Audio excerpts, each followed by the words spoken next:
Hi, this is Digital Stereo Guitar. We're going over my top tips for every church worship guitarist. So there's a whole bunch of things that you can do to improve your playing in a church worship sort of setting. If you're playing in a band, if you're playing with other musicians in a church, these will hopefully help. So let's go into them now.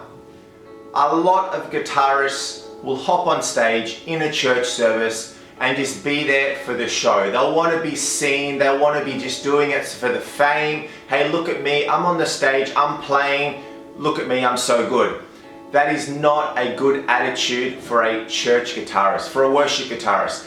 Know your heart, know that you are there primarily to serve Christ and to serve the church. Okay, you want to be able to lead people into worship, and first and foremost, you want to be worshiping God first and foremost. That should be the only reason that you are on the stage.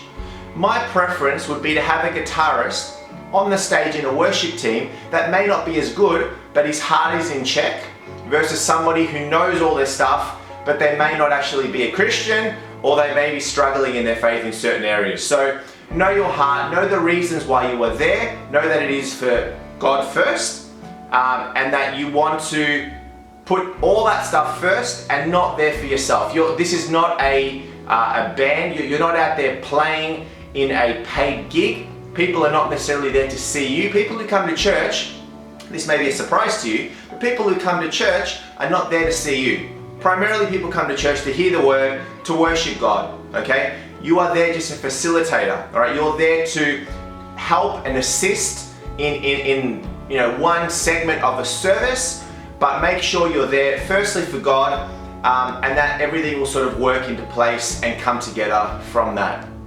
Know and learn what frets are on your fretboard. Know what notes you're playing when you're playing your guitar.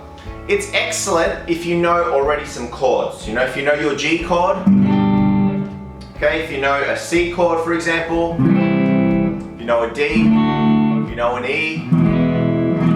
Really helpful to know your minors as well, an E minor, right? A C minor, B minor, etc. An A minor, an A major. Okay, understand your chords, very helpful. But also knowing what notes are played in that chord are helpful as well. But understand what notes are on your fretboard. Okay, so know your numbering system. You got the first note, open, is an E. Second fret of the top string is an F. Move to an F sharp, to a G, etc. Moving up the neck on that E string. Second string, you've got an A with an open. A B flat, a B, C, C sharp, D. All the way up to the 12th fret, which is your open, all the way up here. E, A, D, G, B, E. Same as, okay? E, A, D, G, B, E. Open notes. This is an octave higher, which means it's 8 notes higher. Same note, but an octave higher. Okay? So I've got a A on the 5th fret. I know an octave higher is up here, but I also know it's here, and I know that there's an A here as well. So there's a number of places that you've got certain notes. So we just went over. An A can be here on the 5th fret of the top string, can be here, can be here, can be here, can be here, can be here. They're all A's, different octaves, but it's helpful to know what notes are at which frets as well. Use a metronome when you're playing. One of the worst things is you will start playing with people and people may start telling you you're out of time. Doesn't sound good to be told that. I've had it told myself. You're not playing in time, you're not playing with the band, you're not keeping in time with the drummers, with the other musicians. Could be a lot to do with you not playing with the metronome in your own practice time at home or wherever you may be. So at home you're playing along, you're sounding brilliantly, but you could actually be out of time. So you're not actually sitting in a nice beat, nice click sound, okay? You can buy most metronomes from a music store, very cheap, just a nice ticking. You can create different tempos, different sort of beats, etc. on your metronome. You can also look at maybe downloading them on your phone. This is a simple one. You know, nice and simple. You can speed it up, slow it down, create different beeps and tones and that sort of thing, different speeds. Very easy. There's a lot of free ones out on your phone, so you can probably get those from your iPhone or for your Android devices as well. But get a metronome. When you're practicing at home, when you're playing your scales, when you're playing your chords, have the metronome in on the background the whole time, and you'll find that over time you just start to naturally play in time, and then in the end you won't need it all the time because your head is in that rhythm of constantly being in beat, right? So get a metronome and play with it. Most church worship bands have got like a lead singer or a worship leader. You may have multiples, you may not have one if you're just instrumental, for example. I'm not sure what your setup may be. But if you do have a worship leader, they will take songs in certain directions. You know, they'll give you a chorus sign, they'll give you a verse 1, a verse 2, a verse 3 sort of signs, a bridge sign, what have you. Follow your worship leader. Know where they want to take the song. Yeah? So you can be playing a chorus, and the original recording, let's say if you're doing a cover of a particular worship band song, you may be thinking, oh yeah, this is the arrangement. You've got a chorus here, then it goes to verse 2, then you've got a bridge, then there's a small little instrumental, then there's a chorus again, and then you end. That may be your structure, but the worship leader may not necessarily want to take it in that, you know, in that fashion, in that structure.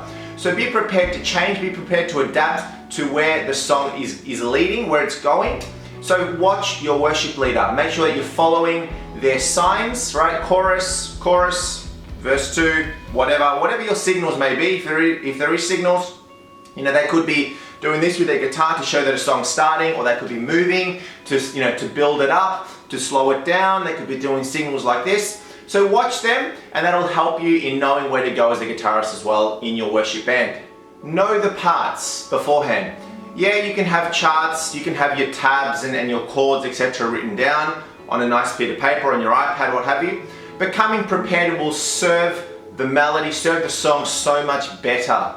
So come prepared, know your parts beforehand before you're going out and playing. Right? Don't rely on some chord sheets, don't rely on that stuff. Rely on you knowing the parts first, and you can always jump to your chord charts if you need to. Never underestimate the importance of your tone on your guitar.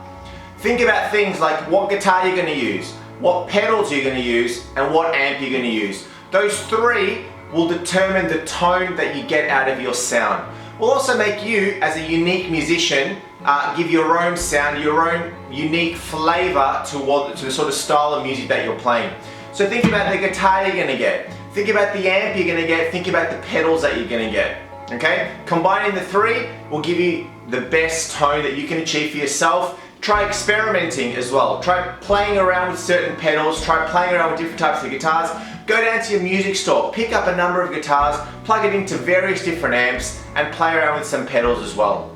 But make sure that you do choose the right pedals for your overall sound. Don't go and buy cheap pedals. Cheap pedals generally will sound nasty. You can think, oh, I can spend, you know, $200-300 and buy myself 10 pedals. Or I can spend $200 or $300 and buy myself one pedal. Now those 10 pedals that you buy, they probably are going to sound pretty poor. They're not going to sound very good. Well, if you invest a bit of money, spend good money on one pedal. If you've got even more money, look at getting the rack mount pedals, which are going to give you even more variation and better tone. But get some good pedals. Get pedals that are true to your sound. Get pedals that will not overcomplicate your sound, but will complement your sound. Right? So don't just go get a whole range of pedals and plug them all in and think, oh yeah, I've got all these pedals, look at me, I'm so good. But choose pedals that fit your sound. The other important thing is when you do get some pedals and you get some pedal boards, learn when to use these pedals, right? Don't have, you know, 5 or 6 of them on all at the same time if you don't need to. So be selective, not only with the pedals that you choose, but the pedals that you have on, and at which times in a song you have these pedals on as well. Delays and reverb pedals. Nearly every worship guitarist that I know has got 1, 2, 3, or even more delay or reverb type of pedals. A plain sounding guitar may sound good, but it'll always sound better with some reverb. Alright, so let's just look. So let's just turn these things off. So you've got a simple guitar, you know.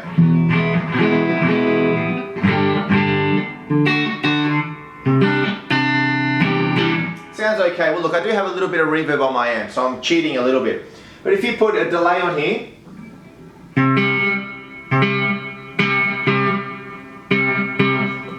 let's just tap that. So this is a tap delay. It's on a little bit in the background. Let's put this one on as well.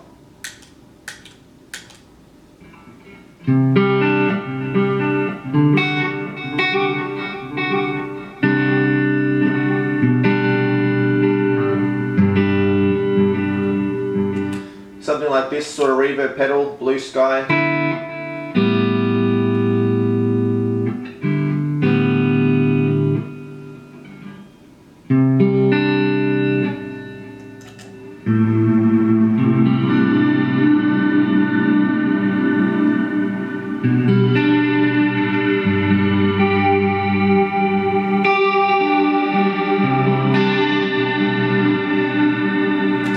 Etc. We won't go too much into it, but it just will help in creating a really nice ambience for your overall sound. So look at investing in I think an overdrive pedal, but more importantly, maybe one or two delay or reverb pedal, going to create a really nice ambience for your worship sound there as well. If there's a part in a song that sounds pretty complicated, it could be quick, it could be, you know, a speedy riff, a lick, a solo, what have you. Learn how to play stuff slow before you play it fast. This is not necessarily just true for a solo, but if you're playing a scale, alright?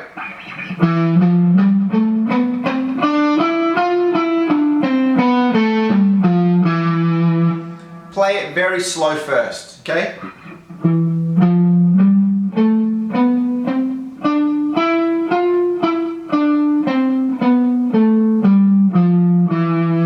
Start speeding it up.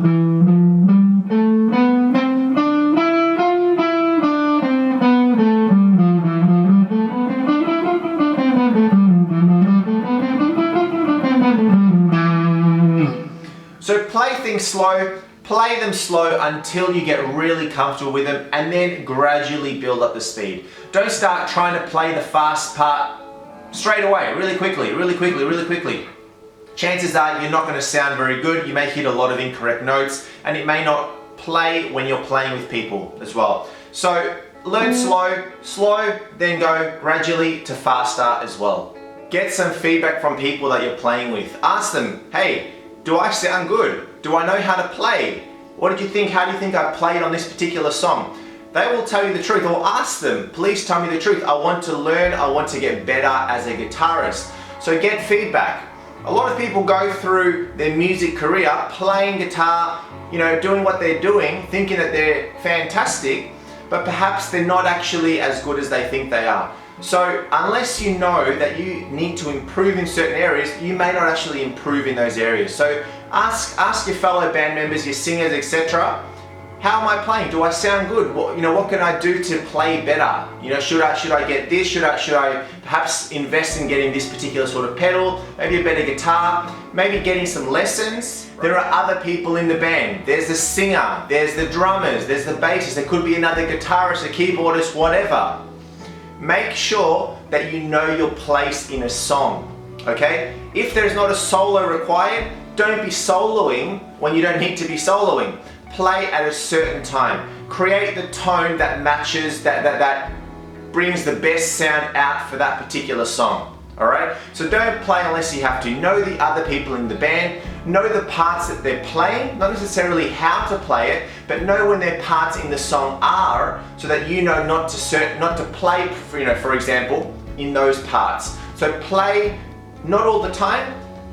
What you'll find is that the best guitarists are the ones who know how not to play, essentially, in certain parts. If there's a person playing all the time, strumming crazy the whole way through, my chances are thinking that, well, maybe they don't know where they are in the song, so they're just, playing some licks, some solos, try fill in the gap. A person who knows how to play, understands the atmosphere of what needs to happen for that song, plays at their appropriate times, right? So don't play all the time, play selectively, play something that matches that song as well. So when playing with your worship band, try to keep a nice balance of different types of sound amongst your pedals, okay? You may have some pedals, you may not have some pedals. You could also have some effects on your amp itself. So look at adjusting your pedals and mixing and matching pedals together to create different sounds, perhaps for different songs or different parts of songs. So one song, you know, you could have, say, a delay on and a simple little overdrive. Then the song builds up and you want to crank on a second overdrive, for example, okay? You could look at things like, you know, a wah pedal for certain, if there's a lick in a particular song. A few bits and pieces. So there's a really nice one that I've got, which is a looper pedal. Let you record a few seconds of a song, so you could maybe have a loop playing throughout the whole you know, duration of a song, for example. But experimenting with you know, when to play which pedal and when not to use one will definitely help as well. Change your strings often enough, okay? Over time, your strings will start to accumulate things underneath them, you know, your dead skin cells, etc. The oil from your finger starts to go on your strings. Your fretboard starts to get dirty. Mine may be dirty, I'm not sure, I can't really tell. It could be, you could see it there. Look at things like your guitar pickups, you know, are they too high, are they too low? Is this pickup louder than this pickup? Is my intonation right? You know, if I play some octaves, some you know, things all the way up here, you know, is it out? You know, if I'm playing an E chord, that may sound okay, but if I play it up here, does it sound wrong? You know, if I play a high A up here, do all the notes sound the same? That could be a sign that your intonation is out. Check things like your action, you know, is my action too high on my guitar?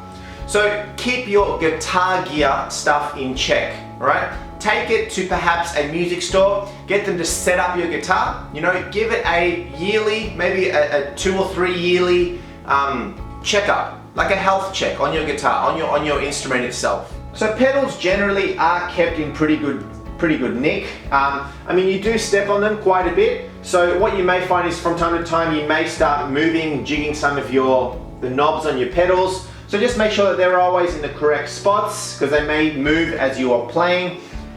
They can get damaged if they're not good quality. So this particular one is pretty tough. This one's a bit more, you know, not as tough. Then there's others which it could be plastic, etc., etc. So just keep an eye on your pedals. If you've got batteries in your pedals, change your batteries often. The last thing you want to do is that your batteries do clonk out in the middle of a song. Leads. I'm sure you've all done this. You've got your leads, you've stepped on them, you've pulled them, you've twisted them, you've rolled them incorrectly, somebody's rolled them over their, you know, over their elbow, that sort of stuff, making them really, really tight. Leads can get damaged pretty quickly. You'll find that if you have your lead plugged in, put a lot of distortion and start moving your lead around, you know, just start going like this on your lead. If you start hearing any buzz, your lead could be gone. So look at getting some new leads, keep your leads in check and replace them if you need to. Other things is your patch cables between your pedals. Make sure that they're in check, make sure that they are working correctly. Again, it happens very often, happens to every guitarist that I've known. Your pedals stop working and then you have to track down which lead it is in your chain that has failed, and it can be a real nightmare to work out which lead it is that isn't working. So just check them from time to time, make sure that they're all up and running, and that's all good with your pedals. Keep your volume in check. As a guitarist in a church setting, you'll find that often people say, "You're too loud, you're too loud." You hear it all the time. I hear it all the time. But keep in mind, you want to create the nice balance for your overall worship sound, okay? If you've got your amplifier on your stage, be mindful of your sound level. If you can't hear your amp, be mindful of perhaps looking at leaning your amp so that it's facing directly towards you. Position your amp in a spot where you can still hear it, but mind your volume, because you have your volume too loud, then there could be microphones on the stage, there could be other musicians in your band that will start to hear that sound, and it just can create a lot of noise, a lot of chaos. So watch your sound. So we're obviously there to worship God. Important thing is for you yourself to also be a worshiper. You can sometimes get so caught up